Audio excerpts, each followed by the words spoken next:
Bonjour à tous. Qu'est-ce que la maturité? Alors je suis allé chercher la définition dans le dictionnaire Larousse et voici ce que j'y ai lu. Période de la vie caractérisée par le plein développement physique, intellectuel et affectif. État de l'esprit d'un talent parvenu à la plénitude de son développement. Sûreté dans le domaine du jugement, de la réflexion, en particulier en fonction de l'âge. Alors dans le chapitre 5 de notre épître aux Hébreux, l'auteur effleure certains sujets qu'il va développer ensuite. Mais il craint de n'être pas compris, car certains dans cette communauté en étaient encore à ce qu'il appelle le lait spirituel, et il manquait cruellement de maturité. Ils avaient encore besoin qu'on les convainque des fondements de la foi. Dans les 3 premiers versets du chapitre 6 que je vais lire, nous pouvons entrevoir les domaines qui faisaient débat. Je le lis. C'est pourquoi ne nous attardons pas aux notions élémentaires de l'enseignement relatif au Christ.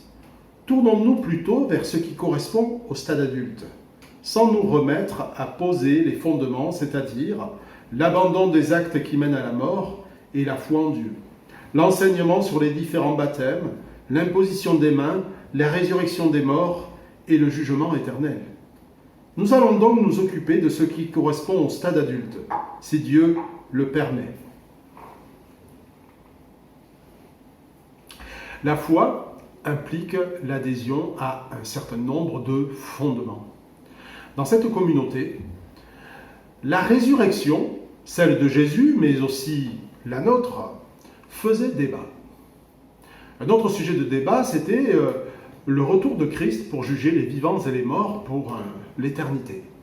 Il y avait encore une autre polémique sur le baptême, mais rien de commun avec nos débats contemporains sur le baptême des enfants. Il s'agit plutôt d'une confusion entre les ablutions, sorte de purification rituelle du péché, et le baptême. L'apôtre Pierre, dans une autre lettre, rappellera que le baptême ne consiste pas à laver les impuretés du corps, mais à s'engager envers Dieu avec une conscience pure. Et c'est peut-être là l'idée essentielle qui disqualifie la foi de certains. Ils avaient besoin d'être convaincus que leur baptême était l'engagement d'une bonne conscience devant Dieu, en abandonnant les actes qui mènent à la mort. C'est ce que nous lisons dans notre verset 1. C'est le premier fondement, et ce fondement est concomitant à la foi en Dieu. Ce sont les deux faces d'une même pièce. Nous touchons là à l'un des sujets essentiels de cette lettre. La vie chrétienne ne consiste pas seulement en une répétition de rites, mais dans un changement de vie pour marcher humblement dans la sanctification. C'est-à-dire dans une vie digne de l'appel de Dieu, en se reposant sur l'œuvre pleinement suffisante de Jésus-Christ. C'est ce qui sera d'ailleurs développé dans les chapitres suivants. Il existe une fausse idée de la piété qui consiste à écouter sans cesse des enseignements dans le but de se donner plus de raisons de ne pas croire que le contraire. La parole de Dieu nous invite au contraire à la maturité de la foi. Alors est-ce que je veux dire par là que nous devrions arrêter toutes sortes d'enseignements dans l'Église? Non, bien entendu, car c'est un de ces mandats essentiels donnés par Christ lui-même. Non, s'affranchir de l'enseignement nous fait même courir le risque de devenir des enfants de Dieu carencés et immatures. Et puis, rappeler la parole de Dieu, c'est le mandat prophétique de l'Église. Mais ici, il s'agit de reposer les fondements. C'est un signe d'immaturité. Selon la définition que nous avons lue tout à l'heure, la maturité grandit avec l'expérience et l'âge. En termes spirituels, il n'en est pas toujours ainsi.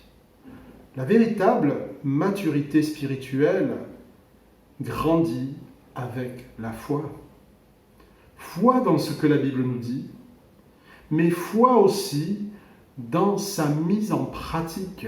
Et le chapitre précédent verset 14, nous rappelait: les adultes, par la pratique, ont exercé leur faculté à distinguer ce qui est bien de ce qui est mal.